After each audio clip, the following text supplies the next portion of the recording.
Hello, y'all. So, welcome to an impromptu episode of Think Light Talk Heavy. I have here with me, Think like toy heavy. It's fire. That's exactly what I do. I know, I have here with me the one and only smart guy, Mm-hmm. and we're having a little coffee and we're having a little conversation.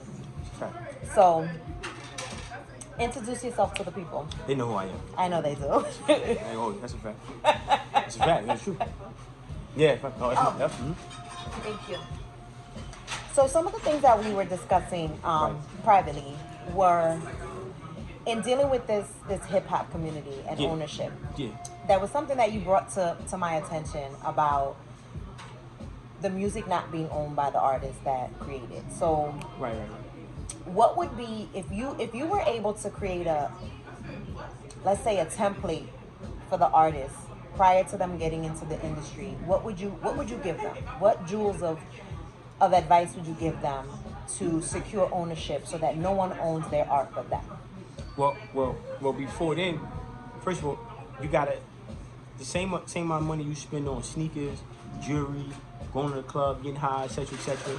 Spend that money on a consultation with an entertainment attorney on how to get your publishing, how to get a trademark, how to get an LLC, right? And then hire an accountant to help you set up your financial structure in terms of like getting a bank account. Because record labels get their money from banks. So you need to learn how to use secure credit cards to establish good credit for yourself, then eventually getting business credit, and then using that money to invest in your music career. But if you don't have something to sell, a product or a service, then you're just not going to be like music. Music is not a product. Music is a commercial for the products you sell or the services you provide. Right. McDonald's has music. Ba, ba, ba, ba. I'm loving it. Right? That's a fact. But they have a product. Their product is burgers and fries. They have a service, commercial real estate, right? Because they have franchises. And McDonald's has the largest real estate portfolio on the planet.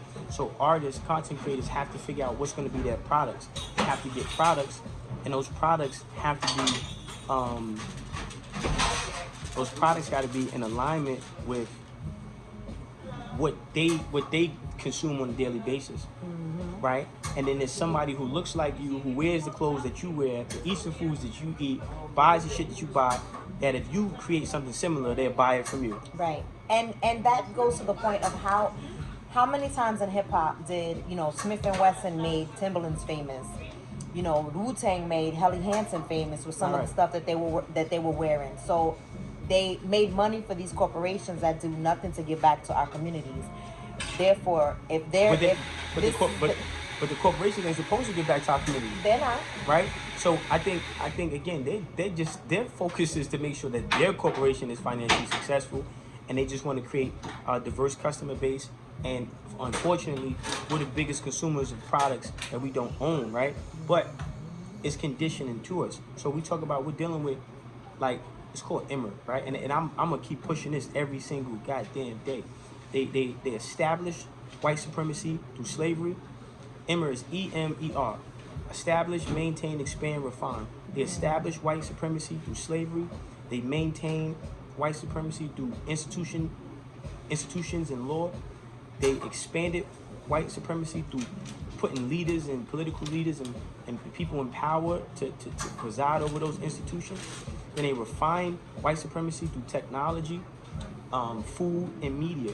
So music has always been a tool to control the minds of our people. It's used to push an agenda, to push a message. You see so much homosexuality in our music. You see so much drill and kill and genocide in our music, and whoreism and honism, right? So the last point I want to say is like,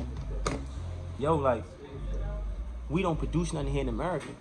So we don't have our own fashion mills. So the reason why, we have the greatest sense of style and the greatest ability to innovate, but we're not empowered, and we haven't taken that power, and we're never going to be given that power, because Europeans view giving us power as an avenue for their extinction.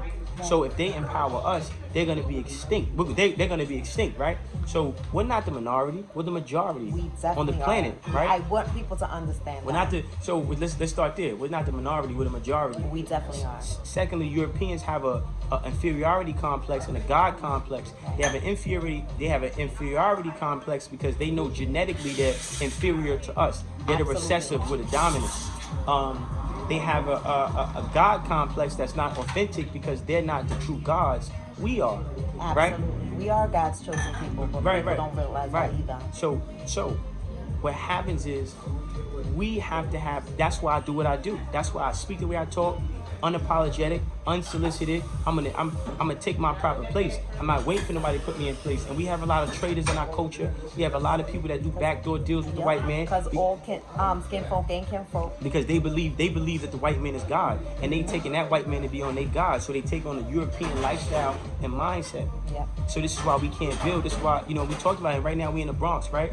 We in the Bronx. We in the coffee shop, right? We're at the Boogie Down grind, so make sure y'all come out if y'all in the Bronx. So it'd be like we so busy, we so happy to get a piece of a pie that they didn't pitch on, that we don't realize that we need to be getting our own wheat and oats and making our own pie.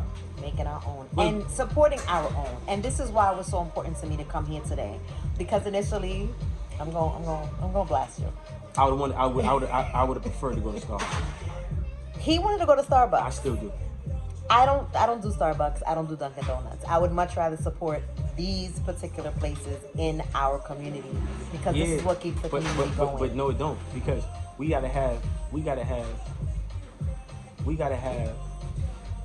It don't, because it's very rare that we find black people who have a sense of self. Right? They don't have a sense of. They don't care. It's the level of unawareness. So if you're in business, right? If a person goes, check it out. What's you know the owner? What's the owner name? What's the owner name? Excuse me, boss lady. Yes, I have something. Yeah. Just get it to Jack. Actually, what it is. Actually, no, keep rolling. Okay, we're gonna keep rolling. Hold on. Yeah, I'm saying, what you just support the business. You put money in your pocket. Of course. Right. Hey. What was your name again? What was your name again? Majora Carter. Majora. It's a beautiful name. Okay. Right. So again, this is what I'm saying, right? It don't even, the vibe ain't right. And I because I know I never compromise my discernment for comfortability, right? Not jacking what we saying. We came here, supported. Like, people, listen, black people, we defeated. And we talk about the future of hip hop and how to change it. You need incomparable black people. Yeah. Those that can't be tainted by money and power and prestige, that can truly stand on business and we not jacking and know who they are. And this is another thing that I wanted to talk about, because Kobe Nasty, we can. Yeah. I mean, after this, for you. Yeah, it's about that time. You know what I'm saying? But anyway. Yeah. Move right along. We need to take our rightful place in as people as God's people, and I think that's what's missing on them too. Because when you can look at yourself and see God in you, because we were made in the image of God, but too often they try to distort that image and make us feel like everything about us is not worthy.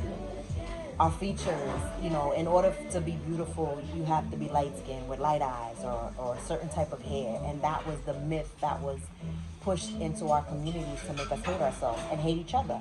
The same thing that happened in slavery with the light-skinned and dark-skinned people out in the field and the light-skins in the house. Like that, and it's still happening to this day. I don't know how long, throughout the years I used to get bullied or talked about because I was light, because my hair was like this or whatever. And it was my own people. Like, regardless of what, my God is black. I'm black. Right, for sure. But see what the thing about it is, right? The thing about it is, you gotta know. I gotta do this in my car. Yeah. Okay. You gotta know, right? This is what I know, right? We're gonna